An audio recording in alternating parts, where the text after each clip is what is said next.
Ooh, okay, so we're back. Last conversation was very interesting. Aren't we glad to have Pastor R.E. Huff Jr. with us, Gwen McCollum, and Denisha McCarter. Pastor Huff has a Facebook page. Check him out, share. It's great. It's just R.E. Huff Jr.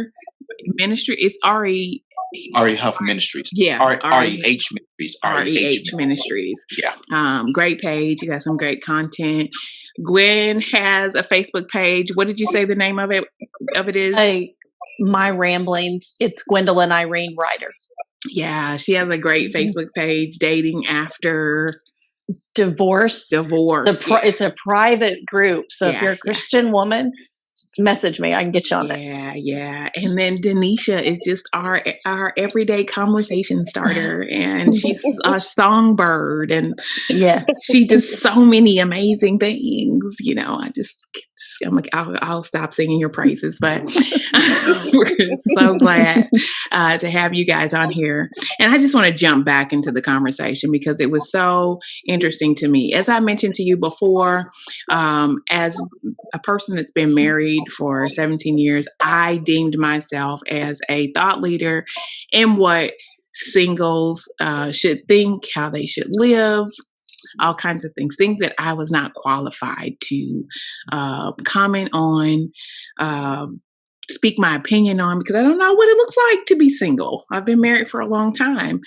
And just because a person's single doesn't mean that they haven't chosen to be single, or it's some form of punishment.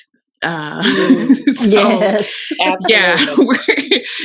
we're not going to think that. So as a married person, if you say I'm married, I've been married for years, this will be helpful to you, because as people with all kinds of relationships, marriage, friendships, relatives, all that, we want to make sure that we're empathetic, that we're compassionate, that we are inclusive when it comes to different paths of life, and to be respectful and kind, especially in today's society here in America. It can be very hard to be compassionate because we have different views on certain things, but I encourage you to be compassionate. You see a single person, don't look at them as like, yeah, whatever. But see them as a human. Start off like that. Just see them as human. And love them. Okay. So without further ado, let's jump back into it. So we left off kind of on this tip. We were talking about experiences in dating, and then just telling people what you want and not playing games and things of that nature. So I want to ask this question because I know I've had singles ask me for advice, and the advice that I give them is kind of cliche. Who do you go to for advice, and who have you gone to? So 2 questions. Who do you go to now for advice? Who did you go to before, and what was their reaction to you? Gwen, let's start with you. You just look like you want to answer. Oh, okay.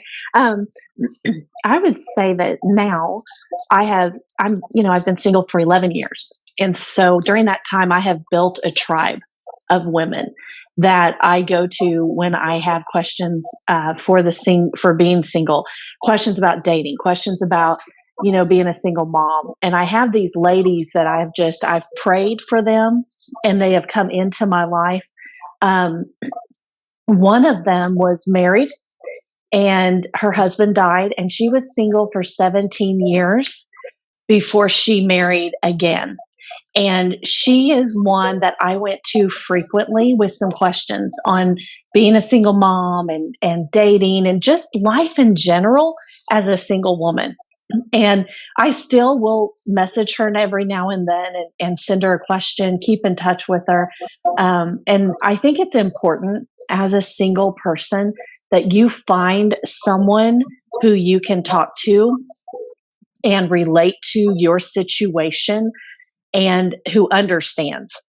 And so I know in the church, there's single pastors, there's single Sunday school teachers, people who can relate and that you can talk to. And also find friends, other single people who are going in the same stage of life with you, in the same age bracket, that you can go out and do stuff with and just have fun as well. That's good. Did you ever go to anyone that, gave you bad advice as a single person, Gwen?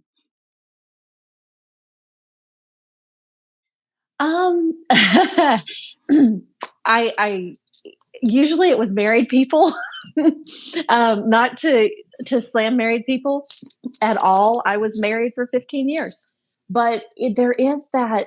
It's just so different when you're married that it's really hard to give advice to a single person beyond, what I would get a lot is well, if you would just pray about it, just pray for a spouse, just pray about that situation, and that was their go-to. Which I'm not.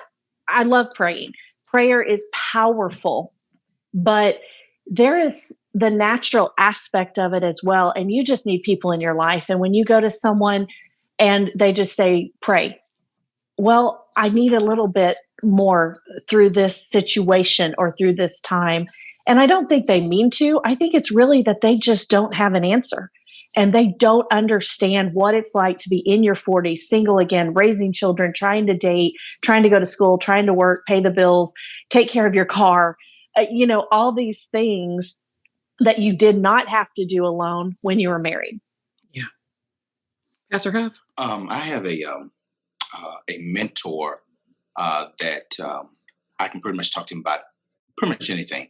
And so that's kind of who I go to with questions, concerns, kind of his thoughts on different things. He is married, of course, older gentleman. And I just found him to really, really be able to give me wise counsel. Sometimes you don't need to do this. Why don't you try this? Just kind of an overall, perspective, kind of a different look at things. So, yeah, I'm grateful for him. Yeah. Do you find that sometimes married people's advice can be a little off-putting, or have you gone to married people for advice? It, I have. Again, he is.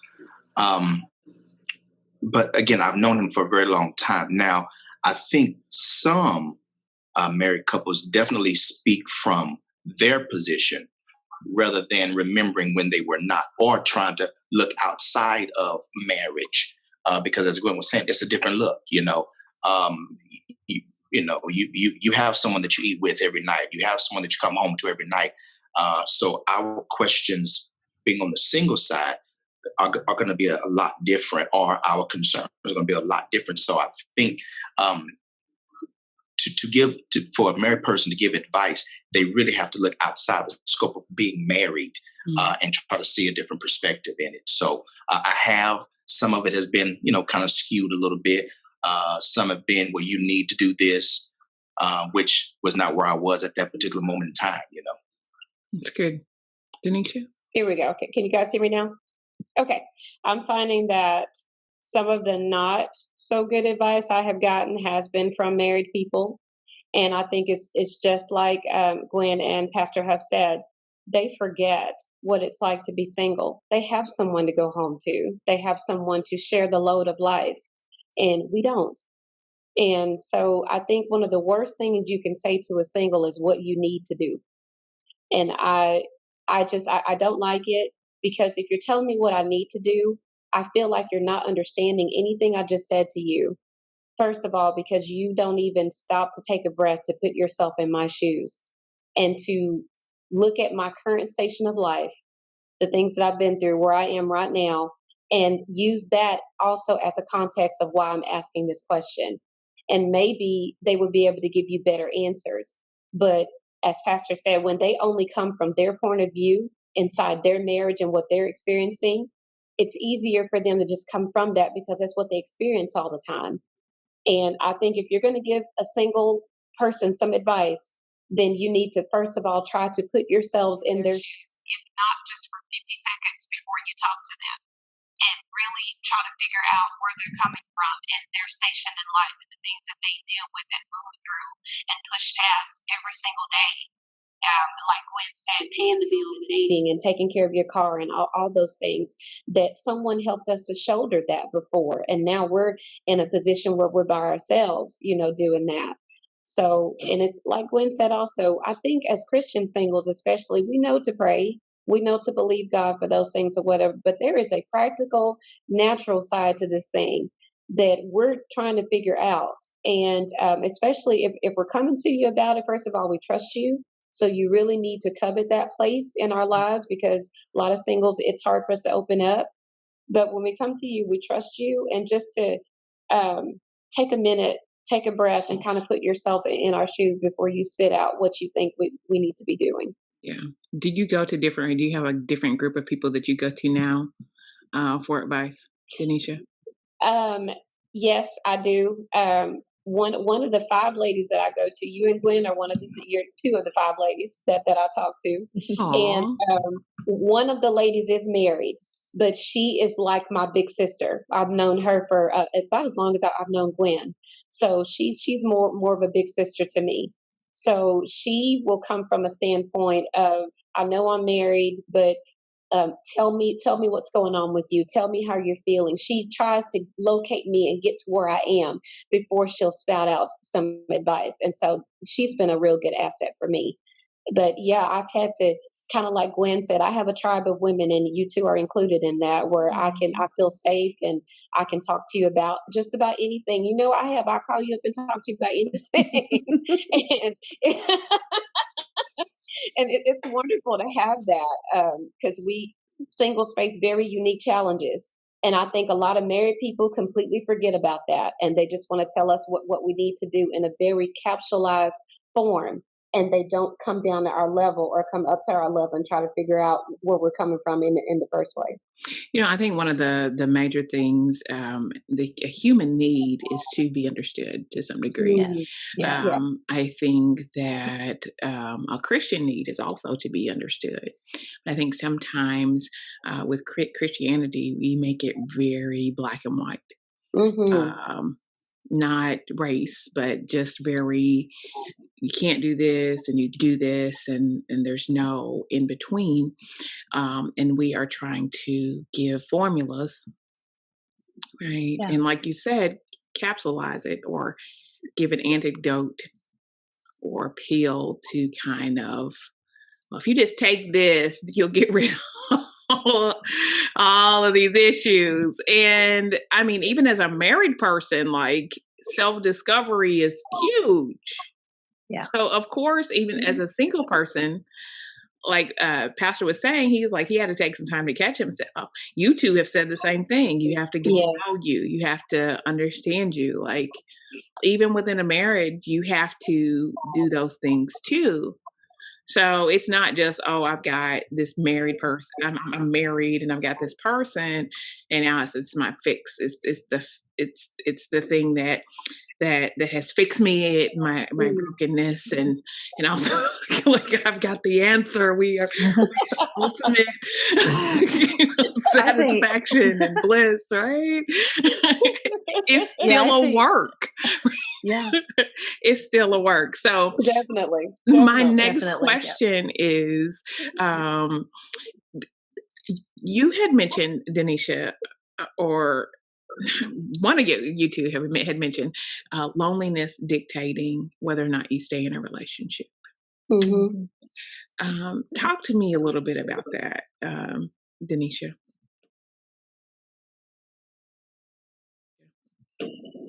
Well, when you're with someone, as long as I was 17 years, all of a sudden you're in a situation where you're doing everything by yourself.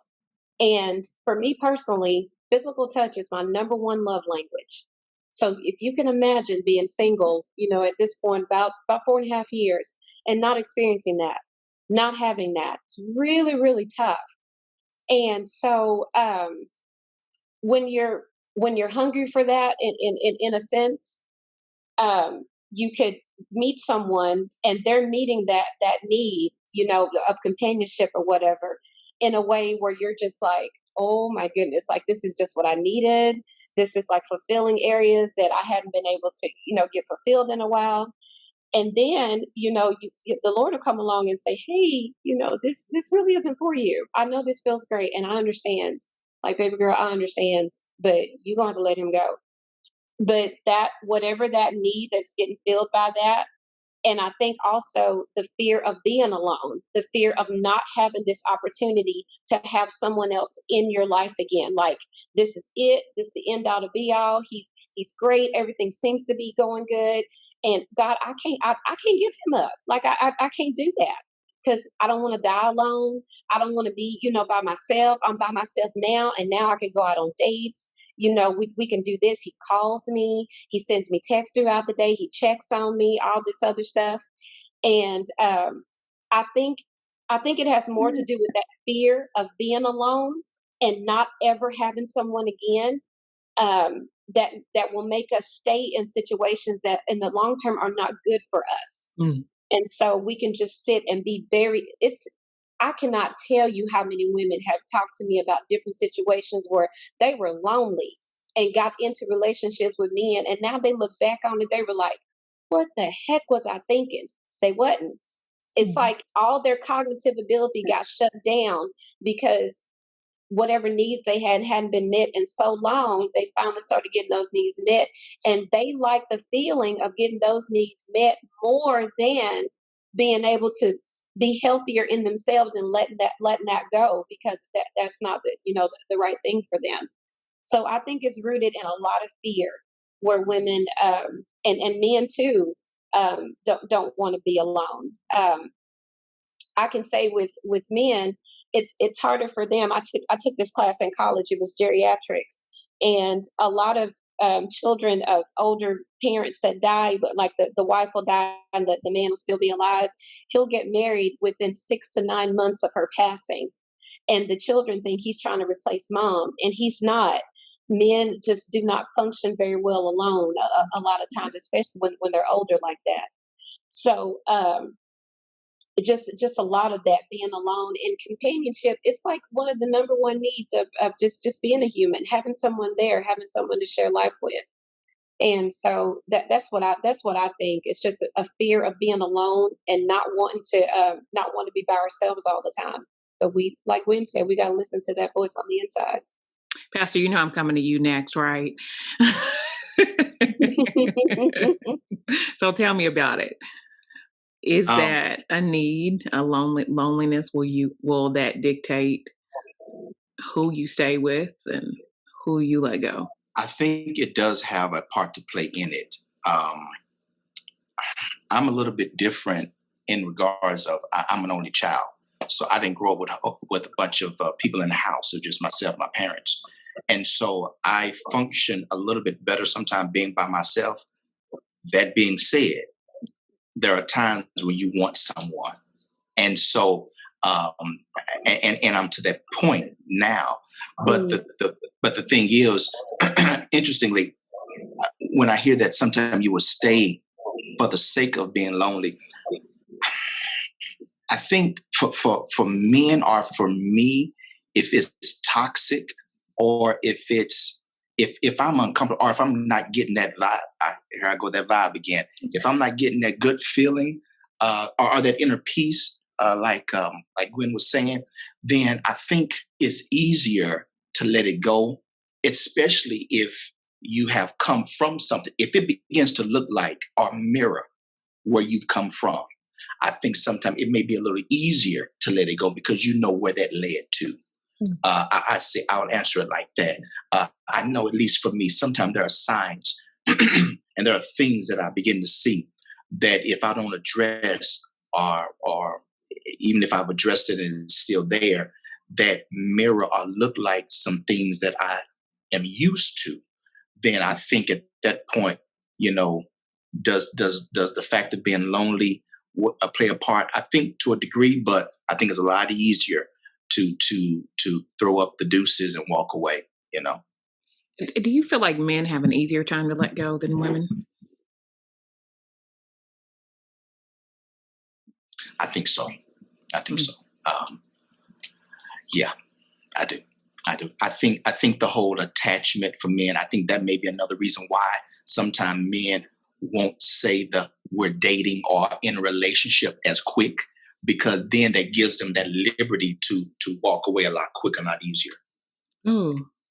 Ooh. Okay. Hope that answered something. Gwen, you want to jump in there? Does loneliness dictate whether or not a person stays in a relationship past its expiration date? I think it does. I think being lonely is, as we've seen this year, 2020, that it's being lonely brings depression, brings bad feelings, brings it's a very negative. It can be a negative thing.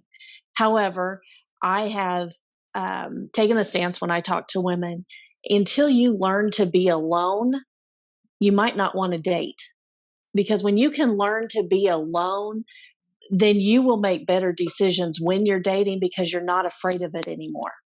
I don't always like being alone. I've been single now, for a long time, but I don't ever want to make a decision based on a feeling that I will be alone for the rest of my life. And I've seen many women make that decision, and they usually end up regretting it. There's hurt feelings.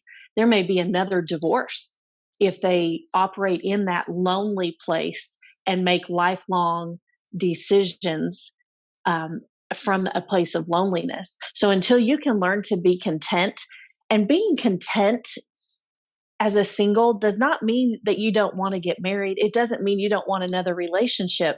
It just means you're content at this time and at this stage, and you're going to be happy where you are and fulfilled where you are while things are working around you, while you are dating. And if you can get to a place where you embrace the loneliness and you realize the positive parts of being alone, you get to watch what you want, you can make your own decisions. Then when you bring someone else in, it complements your life, and you're not coming into a relationship out of desperation and clinging and overreacting and don't leave me, don't leave me, don't leave me. You're coming at it from a healthy standpoint of, I can come into this relationship as a healthy person, and if it's not working out, I can leave it as a healthy person, because I'm not afraid to be alone on a Friday night. That's really good. That's good. That's really good. That's really good. Oh my gosh. We only got a few more minutes. I've got one last question. Well, two questions. As a single person, I think a lot of times people feel like it's a form of punishment, or you are something emotionally inept because you are single. I think you three offer a perspective of something that's different from that. So, can you address the people that think just because you're single, there's something wrong with you, or that's the station in life that God has sentenced you to for your wrongdoings?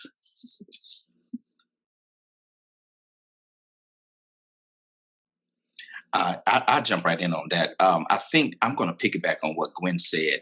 I think, first of all, if a person thinks that of people that are single, they're sadly mistaken. Many times they have just come to a place of being at peace and content with where they are. Maybe trying to hit some goals that they have, maybe trying to do some things before they get into a very, very serious relationship. A lot of times, people are single not because they have to be, but because they choose to be. They choose not to date right now. They choose not to do certain things right now, to do certain personal things they desire. And it has nothing to do with trying to get themselves together, other than there may be some goals that they say, hey, I'm going to get my master's. I'm going to do this or do that. So I don't think it's a sentence by God that, okay, man, you're bound to, or why aren't you married now? It may be, and a lot of times people do have that question. Why aren't you married by now? Why aren't you dating? Why aren't you doing this? Why aren't you doing that? Many times it's because a person chooses not to. It doesn't mean that they don't have needs or desire to be with someone, but maybe they just want to just step back, and maybe that season they just saying, hey, I'm just going to chill right now and just kind of sit back and just enjoy getting out the bed when I want to, cooking what I want to cook, watching what I want to watch at this time. Jump in. Yeah. I would say that sometimes they think that you want to they may say things like, "Why are you still single?" I hear that a lot. "Why are you still single? What's going on in your life? Do you want to be this way forever?" And I think we're missing the point that, like Pastor said, sometimes it's just not the right stage, that there's things that we need to accomplish. My youngest son was super involved in school his junior and senior year. And I mean, he had activities all the time. We were always busy. Things were always happening. It was not a good time for me to date. And when people would say, "Well, why don't you just get married? Why aren't you married?" It would kind of be like, I'm not there right now. Getting my son through the last 2 years of high school is my priority. And this is where I spend all my time. I am at every Friday night game. I'm at every basketball game. I am there. And so sometimes I think, instead of saying, "Well, don't you want to be married?" maybe it's a better question to say, um, "What are your goals right now?" Find out what your single friends, what are their goals right now? What are they working on? And how can you help? Pastor said in grad school. And, maybe you want to get your master's degree. Okay, so how can you help them accomplish that? And so I think it's just asking questions, not assuming that they want to be single forever, not assuming that they can't get married, and definitely not assuming that some sin from a previous marriage is holding them back. And until they deal with that sin, God's not going to bring them a man. No, that's not how God works. And sometimes I think we have these preconceived notions sometimes, and we've got to get past those, and ask your single friends what they're doing. Ask them what their goals are. You may be surprised at what they're working on themselves that you may be able to help with. If you've got a single mom trying to find her bachelor's degree, instead of saying, "Well, if you got married, that'd be easier because then you'd have a man in the house take care of the kids," why don't you say, "Let me take the kids. Can I take them on Thursday nights and feed them dinner and let them watch a movie with my kids, and I'll bring them back at 9 o'clock when it's time for bed so you can study"? Come alongside your single friends and find ways to help them and along their path, because they don't have the spouse there to do it like you do. So come along and encourage them in their own goals. Love it. That's so good. Denisha? Now they've hit some really high points, but are we still talking about like loneliness, or?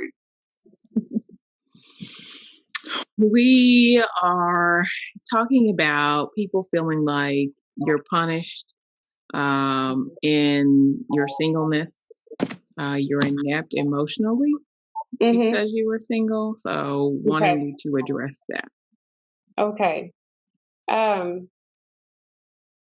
I think there are a lot of, like you said, a lot of preconceived ideas about singles, Christian singles especially, what we should be doing, what we shouldn't be doing, how we should be acting, how we should be dressing, all these different things. And it's amazing to me that people can be that superficial to think that those things could literally be holding us back from finding a mate, or God has this ticker system up there, and he's like, "Well, you didn't do this, or you didn't do that, so 5 more years or whatever."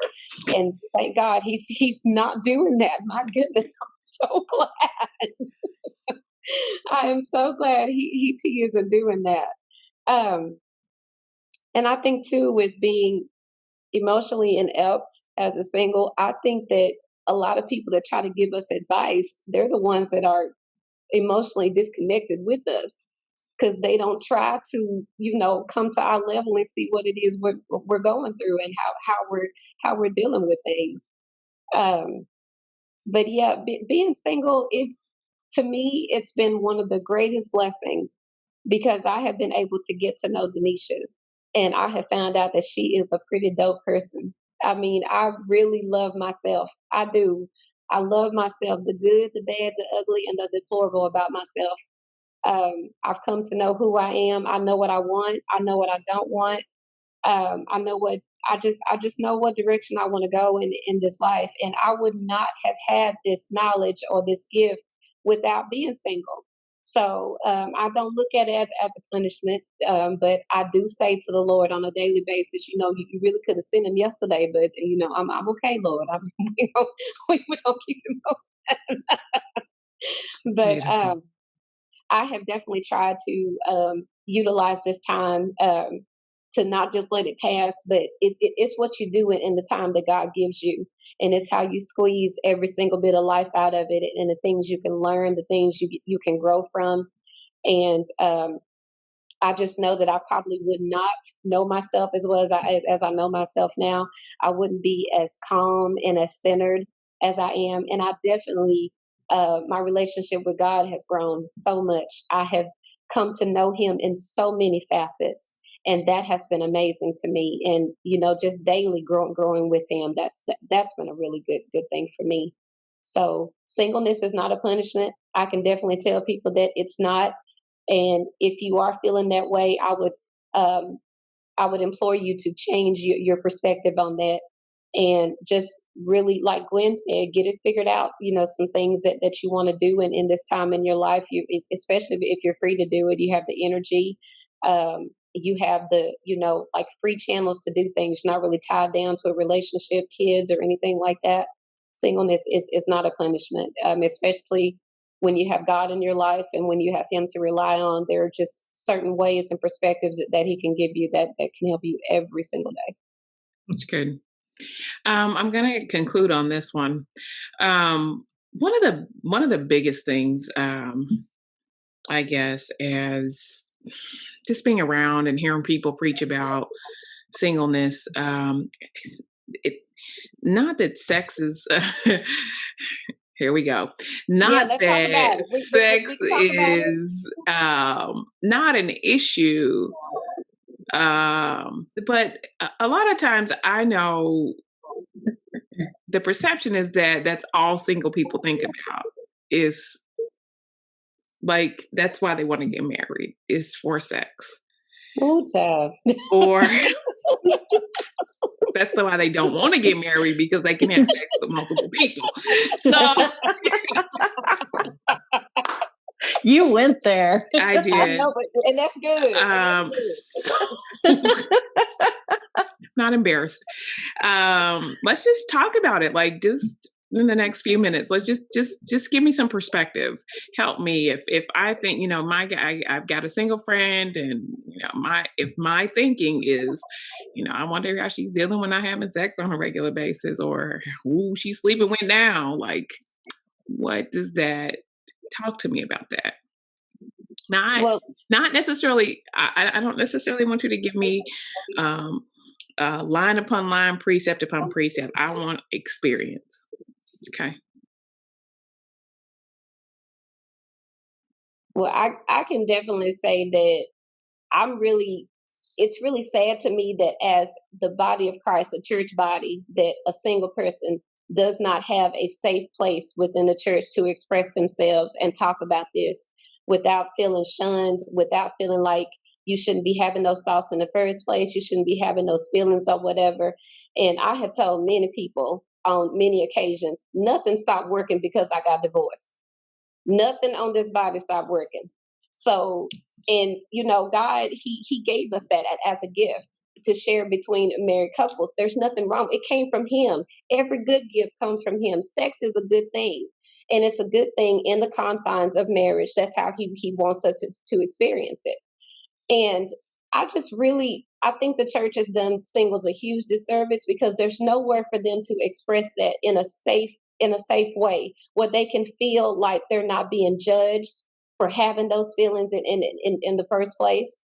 And then when you don't have anywhere to talk to and to go with that, and then you meet someone and you have mistakes and mishaps and different things like that, because you didn't have a healthy enough or a safe enough outlet for you to talk about those things first.